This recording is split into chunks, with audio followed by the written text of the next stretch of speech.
Hello students, तो आज हम लोग शुरू करेंगे व्हीटस्टोन ब्रिज। व्हीटस्टोन ब्रिज है क्या, हम लोग इसको ऐसे समझेंगे। मान लीजिए कि हमारे पास एक क्वाड्रिलेटरल है। इस क्वाड्रिलेटरल को मैं लेबल कर देता हूँ ABCD, ABCD। इस AB साइड के बीच में एक रेजिस्टेंस, फिर BC साइड के बीच में एक रेजिस्टेंस, फिर CD एंड सिमिलरली AD के बीच में एक रेजिस्टेंस का साइक्लिक ऑर्डर PQSR। देखो मैंने क्या कहा, PQRS नहीं कहा, PQSR कहा।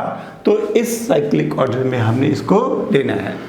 अब जो B एंड D पॉइंट्स हैं, इनके बीच में लगा दो एक गैल्वेनोमीटर, B एंड D के बीच में गैल्वेनोमीटर, A एंड C के बीच में एक आप लगा सकते हो बैटरी। यहाँ पर हमने लगा दी है एक बैटरी, ठीक है। If you want you can put a की हियर, नो प्रॉब्लम। ये की मैंने कनेक्ट कर दी है, बैटरी का पोटेंशियल V है।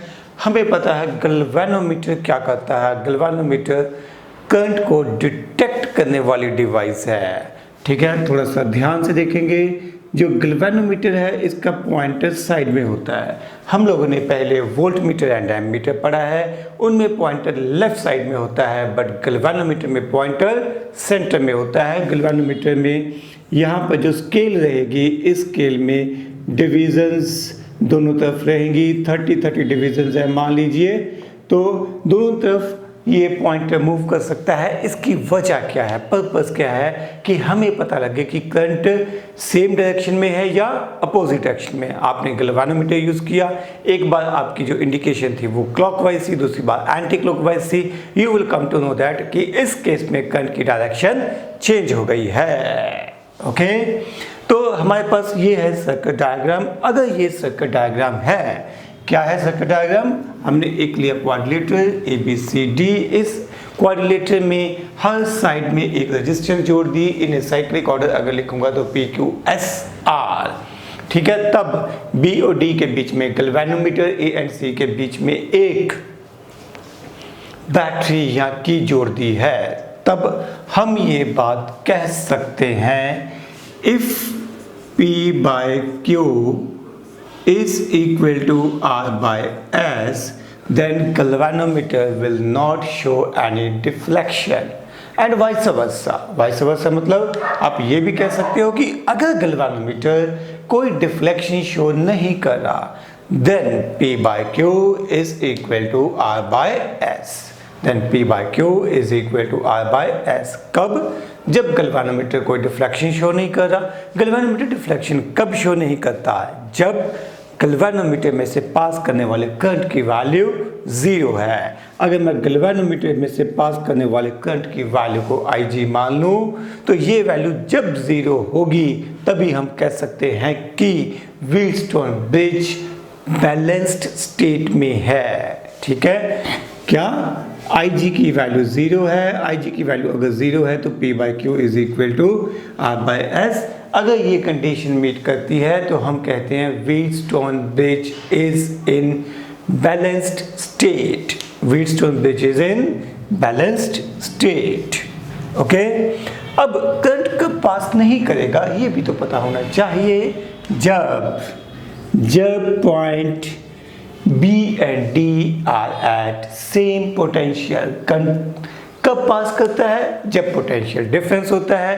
करंट कब पास नहीं करता? जब कोई पोटेंशियल डिफरेंस नहीं है, जिसका मतलब point B and point D का पोटेंशियल डेफिनेटली सेम होगा। कब सेम होगा? जब P/Q is equal to R/S। Okay, अब हम लोग इस रिजल्ट को यहाँ पर प्रूव करने की कोशिश करेंगे। जो मैंने समझाया वो यहाँ पर बोर्ड पे स्टेटमेंट की फॉर्म में लिखा हुआ है, आप लोग बड़े आराम से इसको समझ सकते हो। मैं मानता हूँ कि ये पीछे से बैटरी से करंट आया I, ये करंट यहाँ पे आके दो हिस्सों में बंट गया। आप लोग KCL अप्लाई कर सकते हो। अगर आप KCL अप्लाई करोगे तो आपके पास आएगा I is equal to I1 plus I2। अब ये I1 इधर आया, यहाँ पर फिर से B जंक्शन के ऊपर आप लोग KCL अप्लाई करोगे। IG चला गया इधर, तो दूसरी तरफ कितना जाएगा, दूसरी तरफ जाएगा देवियों और सज्जनों I1 minus IG। We are applying KCL। अब हम इस जंक्शन पे आते हैं, D पॉइंट पे देखिए, D पॉइंट पे क्या हो रहा है, IG करंट इधर से आया, I2 करंट इधर से आया, कुल मिला के करंट हो गया I2 प्लस IG। फिर वापस आपस C पॉइंट के ऊपर, C जंक्शन के ऊपर हम फिर से KCL अप्लाई कर सकते हैं and you will get current is I1 plus I2, that is जितना करंट बैटरी से आया था उतना ही करंट बैटरी में वापस चला गया। डन। अब हम लोग अप्लाई करेंगे loop law in this section. इतने हिस्से में लूप लॉ यानी कि किरचॉफ सेकंड लॉ यानी कि वोल्टेज लॉ इतने हिस्से में अप्लाई करेंगे। तो we will take loop, close loop ABDA। Let us consider close loop ABDA। Current की डायरेक्शन में जाएंगे तो साइन कन्वेंशन के हिसाब से नेगेटिव, करंट के अपोजिट जाएंगे तो पॉजिटिव साइन कन्वेंशन ली जाएगी। A से B तक negative minus I1 into P, B से D तक करंट की डायरेक्शन में जा रहे हैं तो negative minus IG into resistance of galvanometer RG। RG stands for resistance of galvanometer. D से A तक आते हुए ध्यान से देखिए, हम D से A की तरफ आ रहे हैं, जबकि करंट उससे उल्टा जा रहा है तो यहाँ पर साइन आएगा प्लस, यानी कि I2 into R, this is equal to 0। Okay, मैं थोड़ी सी यहाँ पे जगह छोड़ूंगा, बाद में आपको एक्सप्लेन करूँगा। यहाँ हम लोग ये भी कर सकते हैं, सीधा ही लिख सकते हैं I1P plus IGRG is equal to I2R. Say this is equation number 1. Let us look at second loop BCDB. BCDB इस लूप के ऊपर फोकस करिए बच्चों। BCDB, look at this loop. इस लूप में क्या हो रहा है, यहाँ से B से C तक करंट की डायरेक्शन में जा रहे हैं, करंट की डायरेक्शन में जा रहे हैं तो माइनस साइन, उसके बाद फिर करंट से उल्टा जा रहे हैं तो plus sign, plus means I2 plus IG into S। यहाँ पर D से B तक फिर करंट से उल्टा जा रहे हैं यानी कि IG into resistance of galvanometer, इन सभी का सम 0 आएगा। रास्ते में कोई बैटरी नहीं थी तो कोई पोटेंशियल VE कुछ नहीं आने वाला। तो आप लोग इसको भी सिंप्लीफाई कर सकते हो, आप लोग लिख सकते हो I1 minus IG into Q। Okay, इसको एक तरफ रख लेते हैं, बाकी टर्म्स को दूसरी तरफ शिफ्ट कर देते हैं। IGRG plus I2 plus IG into S। This is going to be equation number 2। क्या ये क्लियर है देवियों और सज्जनों? अब अगला पॉइंट, हम चाहते हैं कि हमारा व्हीटस्टोन ब्रिज बैलेंस हो, और व्हीटस्टोन ब्रिज बैलेंस कब होता है, जब करंट थ्रू गैल्वेनोमीटर 0 होता है, जब गैल्वेनोमीटर कोई डिफ्लेक्शन शो नहीं करता। यानी कि हम लिख सकते हैं for balanced Wheatstone bridge, for balanced Wheatstone bridge हमारे पास क्या होना चाहिए, हमारे यहाँ पास होना चाहिए IG की वैल्यू 0, IG की वैल्यू दोनों इक्वेशंस में 0 पुट कर देंगे।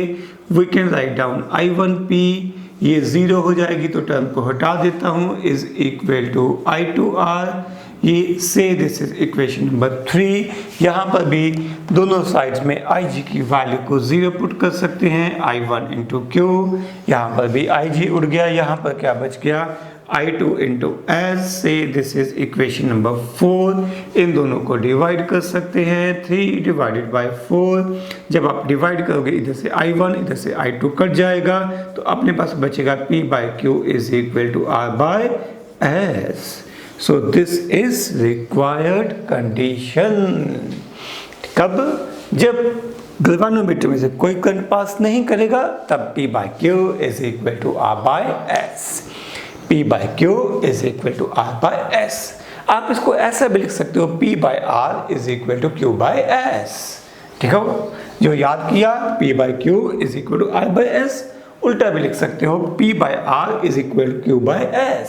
देखो कैसे, मैं थोड़ा सा यहाँ पर क्रॉस मल्टीप्लाई करता हूँ, PS is equal to RQ हो गया। मैं रीअरेंजमेंट करूँगा, अब मैं लिखूँगा P by R is equal to Q by S। तो दोनों तरीकों से लिखा जा सकता है। कैसे कैसे? This by this is equal to this by this, या this by this is equal to this by this. बढ़िया। अब हम लोग समझेंगे कि ऐसा क्या होता है कि गैल्वेनोमीटर कोई डिफ्लेक्शन शो नहीं करता। हम लोग इसको एक दो एग्जाम्पल्स के थ्रू समझेंगे। पहली एग्जाम्पल जिसमें मैं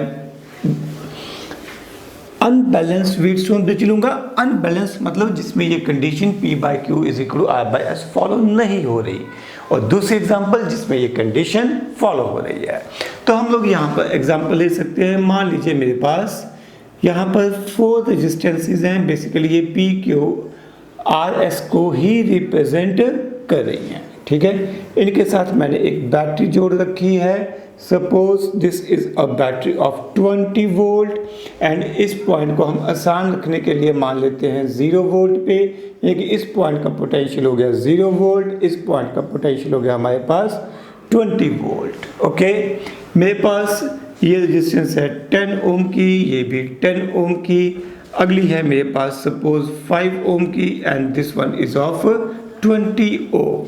ठीक है, सो this is case of unbalanced Wheatstone bridge.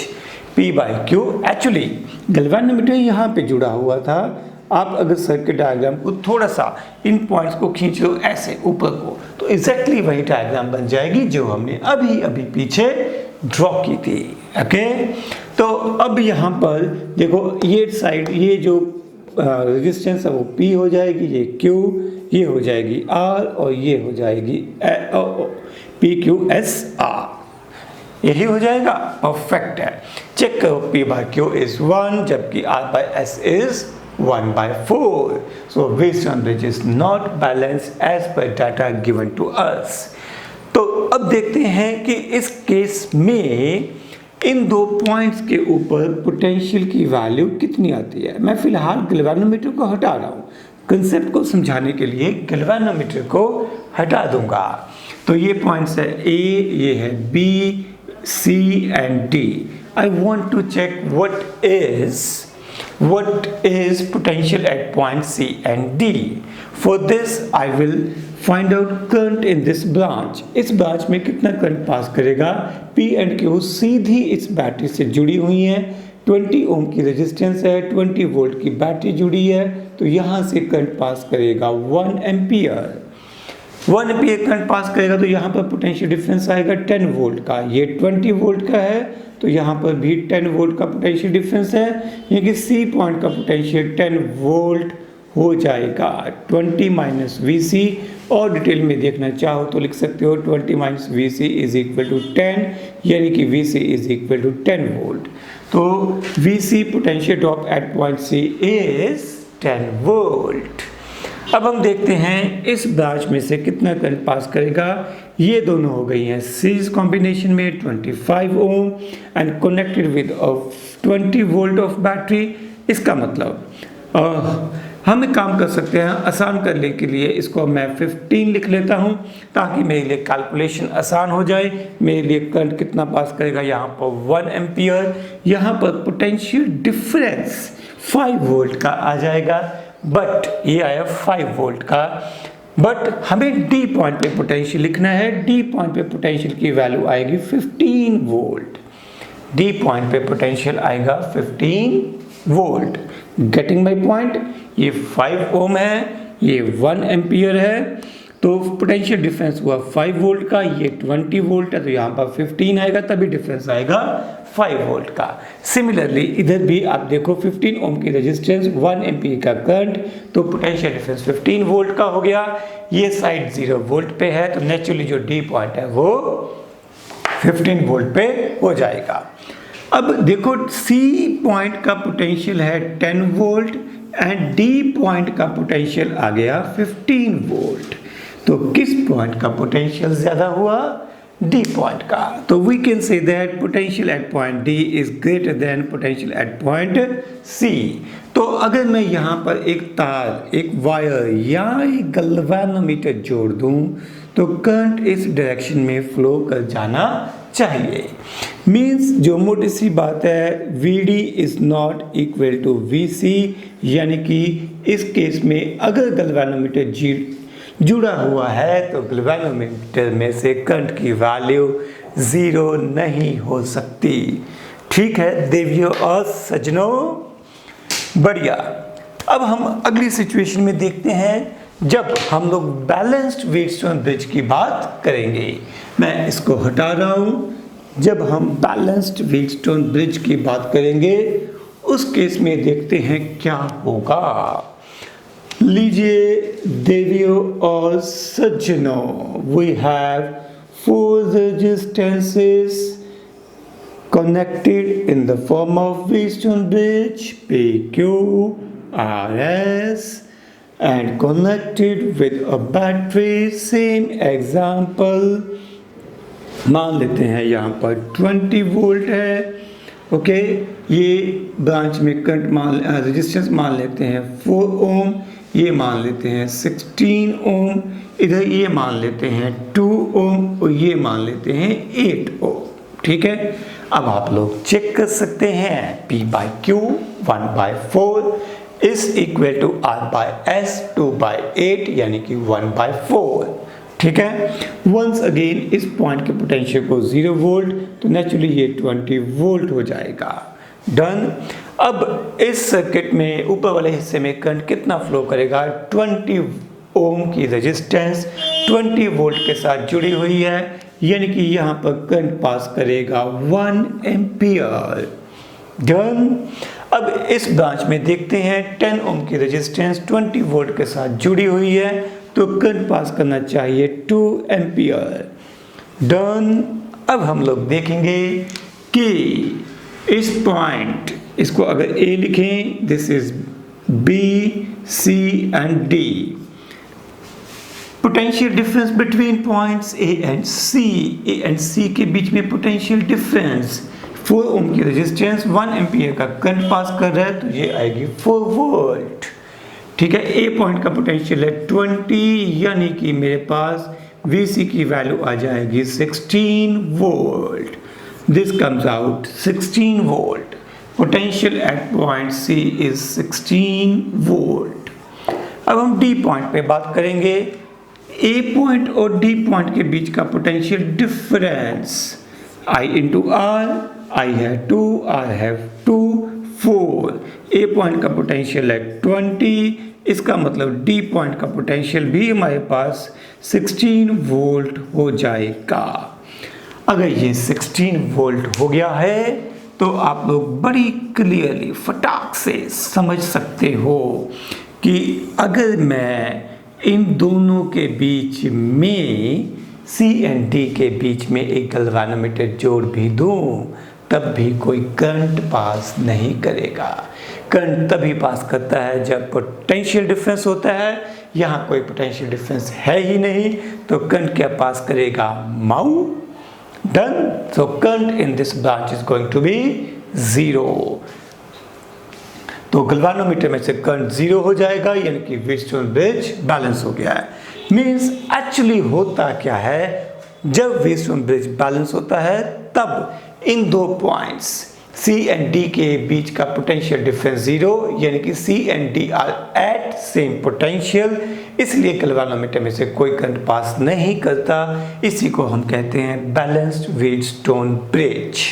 Okay, अब नेक्स्ट पॉइंट, हम लोगों ने अभी अभी जो सर्किट डायग्राम बनाई थी, उस सर्किट डायग्राम में हमने लिखा था P/Q is equal to R/S, और हमने गैल्वेनोमीटर एंड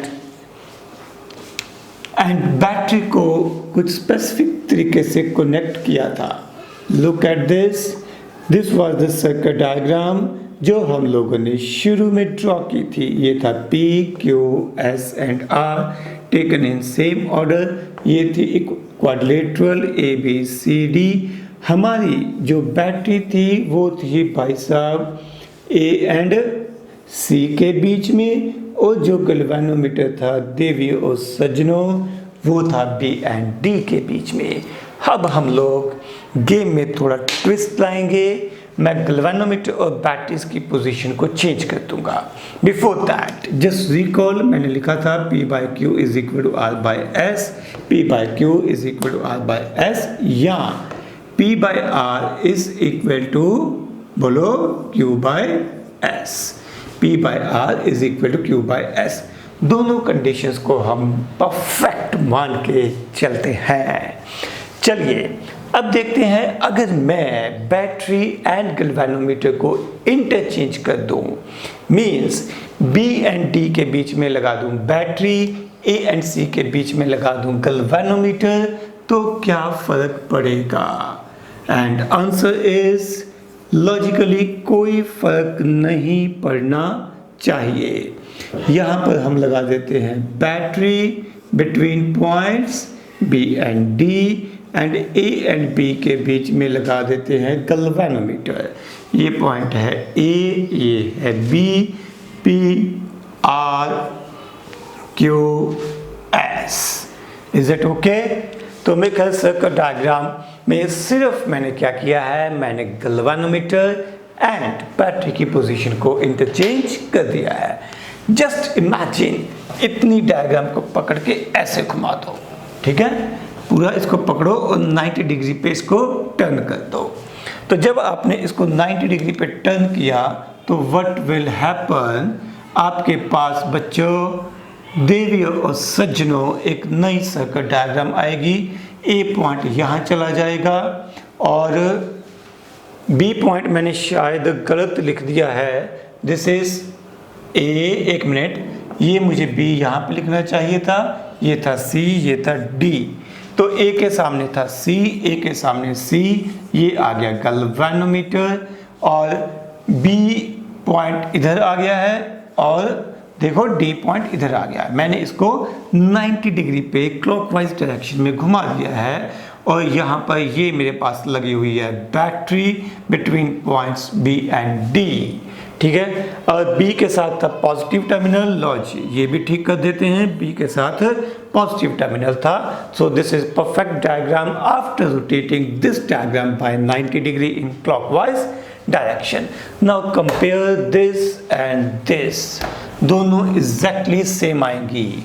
यही था AB वाला पॉइंट कैसे घुमा था, इसको ऐसे किया, A पॉइंट इधर आया तो P पॉइंट चला गया इधर, P Q R, P Q S R, ये हो गई है अपने पास नई डायग्राम।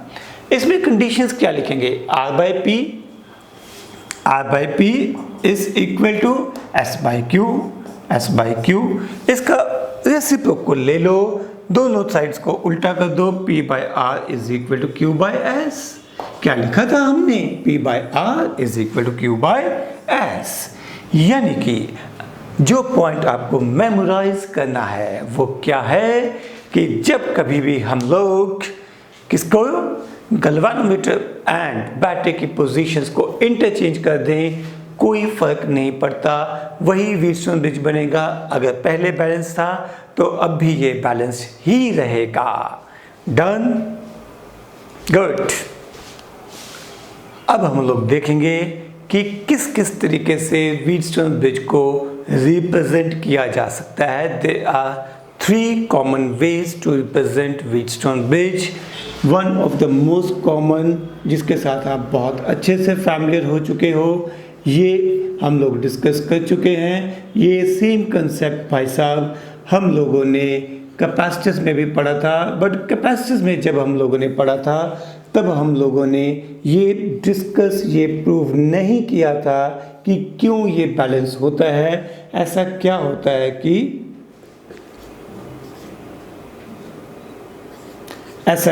है कि इस ब्रांच में करंट पास नहीं करता या वहाँ पर कैपेसिटर लगा हुआ था, तो कैपेसिटर के अक्रॉस कोई पोटेंशियल ड्रॉप क्यों नहीं आता, कैपेसिटर चार्ज क्यों नहीं होता, बट हमने ये मिडल वाला कैपेसिटर सीधा हटा दिया था। यहाँ पर भी एग्जैक्टली यही है। यहाँ पर क्या लगाया, गैल्वेनोमीटर। गैल्वेनोमीटर के रेजिस्टेंस को आप जी लिख सकते हो, ठीक है, चाहे आप आर जी लिख सकते हो, हमने पहले आर जी लिखी थी, doesn't matter at all.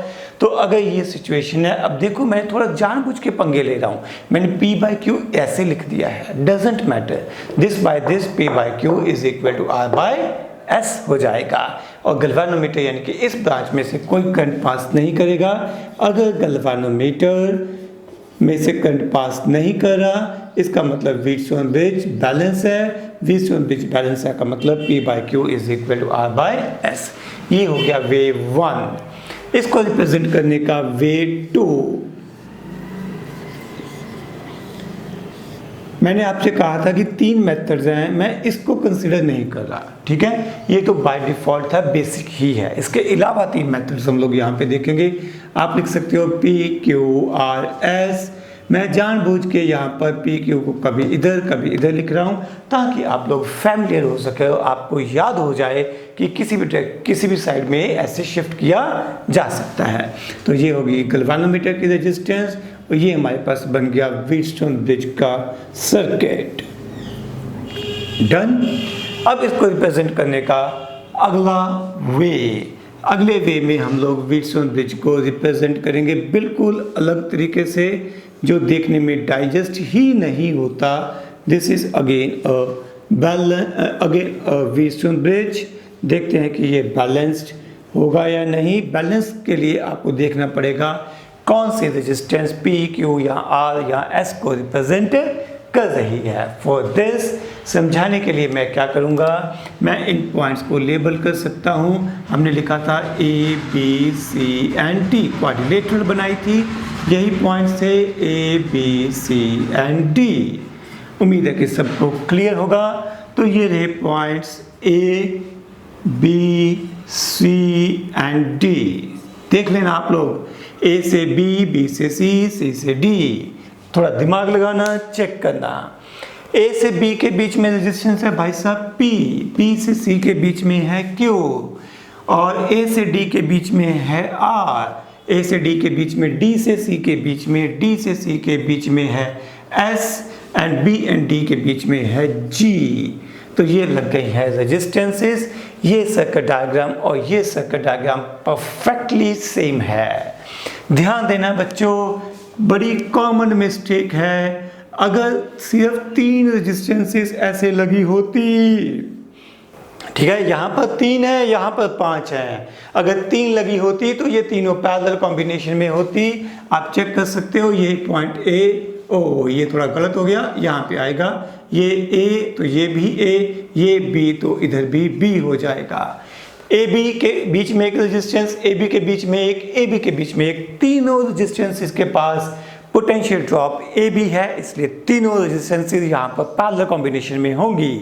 But यहाँ पर 3 नहीं भाई साहब, 5 रेजिस्टेंसेस हैं। जब 5 रेजिस्टेंसेस हैं तो ये व्हीटस्टोन ब्रिज बनाएगा, ठीक है। आप पॉइंट्स और रेजिस्टेंसेस को इसके साथ कंपेयर करो, you will easily find that this is exactly Wheatstone bridge. Okay, and now we go to next form to represent Wheatstone bridge, इसके लिए डायग्राम कहाँ से शुरुआत होती है, एक ट्रायंगल से। ट्रायंगल में आप लोग टर्मिनल्स ऐसे जोड़ लोगे, बस जैसे ही ये बन गया हम लोग कुछ रेजिस्टेंसेस लगा देंगे। 1, कितनी रेजिस्टेंसेस होती हैं व्हीटस्टोन ब्रिज में? 5। तो आप 5 की 5 रेजिस्टेंसेस भाई साहब यहाँ पर लगा दोगे। यहाँ इन 2 पॉइंट्स पे कोई रेजिस्टेंस नहीं आएगी। ये पॉइंट्स हो गए A एंड C, ठीक है। देखो यहाँ पर भी A और C के बीच में बैटरी लगी थी, यहाँ पर भी मैं A और C के बीच में बैटरी लगाऊंगा। This is another way to represent Wheatstone bridge. मैं ये डायग्राम हटाऊंगा, आप लोग सिर्फ क्या करोगे, आप लोग यहाँ पर इस A पॉइंट को उठा के इधर को ऐसे खोल दोगे, ठीक है, अभी मैंने जानबूझ के PQRS लेबल नहीं किए हैं, बाद में करेंगे। ठीक है, आपने क्या करना है, इतनी वायर को, इतने हिस्से को ऐसे पकड़ना, पूरा उठा के इधर लगा देना है। मीन्स मैं इसी डायग्राम पे बनाऊंगा ताकि आप लोगों को ज़्यादा अच्छे से समझ आ पाए। ये कुछ ऐसे कर दिया मैंने, just look at this. A point को उठा के यहाँ बाहर रख दिया, ए पॉइंट अब यहाँ पे आ गया, यानी कि अब ये नहीं बचा, इसको तो हमने मूव कर दिया, ये मैं हटा रहा हूँ और इसको डार्क कर रहा हूँ कि फाइनल हमारे पास ये कंडीशन बन गई है। उम्मीद है कि ये सबको क्लियर होगा। लो जी, इसको हटा सकते हैं, ये अब ऐसे बन गया है। ठीक है, अब हम सी पॉइंट को भी खोल के इधर नीचे को कर देते हैं। लीजिए, सी पॉइंट को भी खोल के हमने इधर को नीचे को कर दिया। थोड़ा टेढ़ा इधर से मेरी साइड से देखिए, आपको ये डेफिनेटली एक व्हीटस्टोन ब्रिज दिखाई देना शुरू हो गया है। तो ये होगा P, Q, R and S। बीच की रेजिस्टेंस को G या RG कुछ भी लिख सकते हो। रेजिस्टेंस ऑफ गैल्वेनोमीटर कोई भी नाम रख सकते हो, डजेंट मैटर एट ऑल। अब अगर ये ऐसा है तो P/R इज इक्वल टू, अगर Q/S हो जाएगा तो ये बैलेंस्ड व्हीटस्टोन ब्रिज हो जाएगा। अब न्यूमेरिकल करते हुए हम लोग इतनी मेहनत कतई नहीं करेंगे, हम लोग शॉर्टकट जुगाड़ समझेंगे कि इसको कैसे जुगाड़ में फिट किया जा सकता है। तो यहाँ पर हमारे पास लगी हुई हैं कुछ resistances 1, 2, 3, 4 and 5। We have 5 resistances. ये जो रेजिस्टेंस है भाई साहब, ये गैल्वेनोमीटर की रेजिस्टेंस है, ये गैल्वेनोमीटर है, इसको ध्यान में रखना है। ये देखो, ये ट्रायंगल की ये साइड थी, यही गैल्वेनोमीटर था। ठीक है, तो अगर हमें चेक करना है तो हम चेक करेंगे P/Q is equal to R/S। P/Q is equal to R/S, यानी कि जैसे ये ट्रायंगल की फॉर्म में क्वेश्चन आता है तो आप इसकी लेफ्ट मोस्ट साइड को हटा सकते हो। ये आपके पास सर्किट डायग्राम बन गई। अब इसको सॉल्व करने में कोई दिक्कत नहीं है। All of you can do it very very easily. Done? अगला point, shortcut only for MCQs। बहुत सारे क्वेश्चन जब आप MCQs करोगे तो आपको आसान करने के लिए लॉलीपॉप क्वेश्चन, जिसको हम कहते हैं, लॉलीपॉप क्वेश्चंस भी आएंगे। लॉलीपॉप क्वेश्चंस में क्या होता है कि हर एक रेजिस्टेंस, व्हीटस्टोन ब्रिज की जितनी भी रेजिस्टेंसेस हैं, सबकी वैल्यू क्वेश्चन में सेम दे रखी होगी। अगर सबकी वैल्यू सेम है तो आंसर भी सेम, यानी कि 10 ओम ही इस केस में आएगा, कुछ करना ही नहीं है। If these are each of 10 ohm then your answer is going to be 10 ohm. Done? देखिए कैसे बेटा, ये तो बीच में से हट जाएगी, जय माता दी, इसको हटा दीजिए। P/Q is equal to R/S, बड़ा क्लियर है, दोनों साइड से रेशियो हमारे पास 1 बनेगी। तो अगर ये है, ये दोनों कौन से कॉम्बिनेशन में हो गई हैं? सीरीज कॉम्बिनेशन में हो गई हैं। 20 ओम, ये दोनों भी सीरीज में हो गई हैं 20 ओम। 20 ओम एंड 20 ओम आपस में है पैरेलल में, तो इसका मतलब हमारी इफेक्टिव रेजिस्टेंस की वैल्यू 20 पैरेलल में, यानी कि 10 ओम हो जाएगी। डन? तो हमारे पास ये है पहला question, based on balanced Wheatstone bridge. Question की स्टेटमेंट आप लोग पढ़िएगा, वीडियो को पॉज करके पहले सर्किट डायग्राम खुद बनाइएगा। मैं आपको डायरेक्टली सर्किट डायग्राम जो बनेगी वहां से समझाना शुरू करूंगा। ओके, सो क्वेश्चन में हमें दिया हुआ है 2 रेजिस्टेंसेज हैं, रेजिस्टेंस कॉइल वर्ड यूज किया गया है, मतलब कॉइल को लपेट के रेजिस्टेंस बनी हुई है। तो P एंड Q 2 रेजिस्टेंसेज हैं और दूसरी तरफ R एंड S रेजिस्टेंसेज हैं। क्वेश्चन में कहा गया है कि अगर ये रेजिस्टेंस जो कि 10 ओम की है, अगर इसको 190 ओम के साथ शंट कर दिया जाए, 190 ओम के साथ शंट कर दिया जाए, शंट करने का मतलब होता है पैरेलल कॉम्बिनेशन में जोड़ दिया जाए। ये वर्ड हम लोग पहली बार यूज कर रहे हैं, बट दिस लेक्चर ऑनवर्ड हम इसे बार बार यूज करते रहेंगे। 190 ओम के साथ अगर हम इसको शंट कर देते हैं तो ये बैलेंस हो जाता है, यानी कि क्वेश्चन में फर्स्ट स्टेप में हमें गिवन है P/Q is equal to S by इन दोनों की इफेक्टिव रेजिस्टेंस, क्योंकि शंट कर दिया गया है, ये बन जाएगी R1 R2 upon R1 plus R2, यानी कि 200, जिसका मतलब मेरे पास बनेगा P by Q is equal S multiply by ये दो जीरोस कट जाएंगी 2s by 19। This is equation number 1। उसके बाद क्वेश्चन में कहा गया है कि अगर P एंड Q को इंटरचेंज कर दिया जाए, P की जगह Q की जगह P आ जाए एंड इस रेजिस्टेंस R को अब 190 की जगह 265 के साथ शंट कर दिया जाए तो फिर से बैलेंस पॉइंट आ जाता है। यानी कि अब सेकंड स्टेप में क्या कहा गया है, Q बाई P, या मैं P बाई क्यू ही लिख लूँ, P बाई क्यू, इधर से उल्टा लिख लेते हैं, एक ही बात है।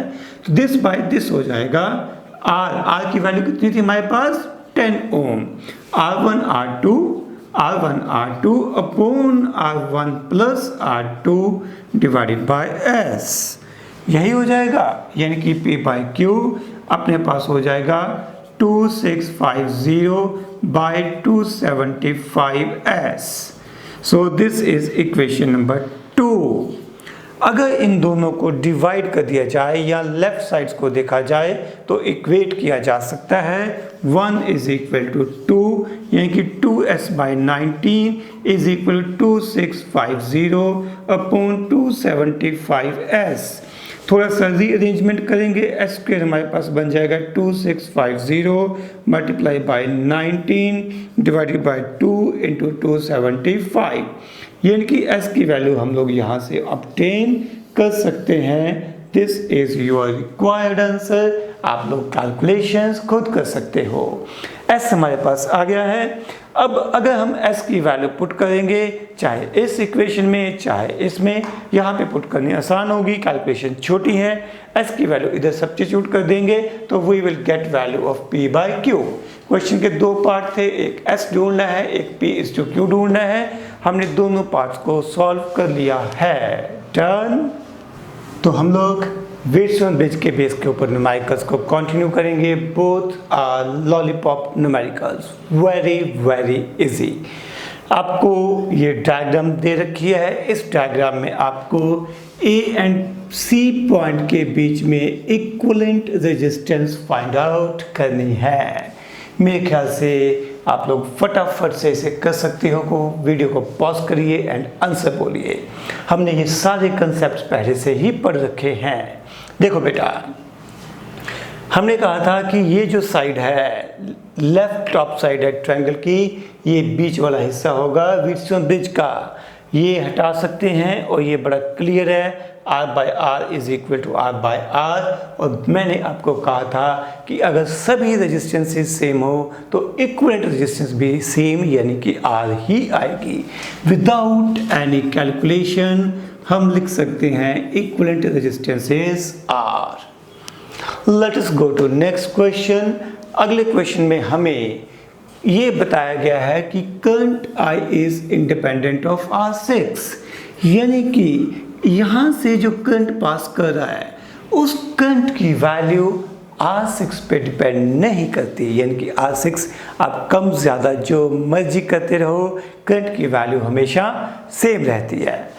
और ये कब पॉसिबल है, जब इसमें से कोई करंट ही पास ना करे, यानी कि ये समझा जा सकता है कि R6 में से कोई करंट पास ही नहीं करा। क्योंकि अगर ऐसा नहीं होता, R6 में से अगर करंट पास करता तो डेफिनेटली R6 की वैल्यू को चेंज करने से करंट की वैल्यू भी तो चेंज होनी चाहिए थी। तो R6 को हटाया जा सकता है, या इसको ऐसे भी समझा जा सकता है कि ये अब एक बैलेंस्ड व्हीटस्टोन ब्रिज है। आपको व्हीटस्टोन ब्रिज दिखाई दे रहा है? ध्यान से बेटा, मैं ये क्या कर रहा हूँ, मैं डायग्राम को जी ड्रॉ कर रहा हूँ ताकि आपको बैलेंस्ड व्हीटस्टोन ब्रिज दिखाई दे। ये R2, ये R4, ये R3, ये R1। सिर्फ मैंने क्या किया, इन दोनों पॉइंट्स को पकड़ के यहाँ जोड़ दिया, इन दोनों पॉइंट्स को पकड़ के यहाँ जोड़ दिया। यानी कि अब इन रेजिस्टेंसेस को हटा दूंगा तो अब आपको ये एग्जैक्टली सर्किट दिखाई दे रहा है। ये हो गया R1, तो ये सर्किट बन गया। अब आप इसको पूरे को एंटी क्लॉकवाइज 90 डिग्री पे घुमा दीजिए, जैसे ही हमें आदत है, जैसा हमारा स्टैंडर्ड आर्टिकल था, ठीक वैसा ही व्हीटस्टोन ब्रिज यहाँ पर बन जाएगा। तो आपको क्लियर है कि R6 अब सर्किट में नहीं है, R6 में से कोई करंट पास नहीं करेगा, तभी ये गिवन कंडीशन मीट कर सकती है। अब देखिए ट्रू रिलेशन क्या होगा। ट्रू रिलेशन क्या होगा, बैलेंस व्हीटस्टोन ब्रिज की condition R1 by R3 is equal to R2 by R4। R1 by R3 is equal to R2 by R4, या उल्टा भी लिखा जा सकता था, R1 by R2 is equal to R3 by R4, doesn't matter. जो option है select करिए।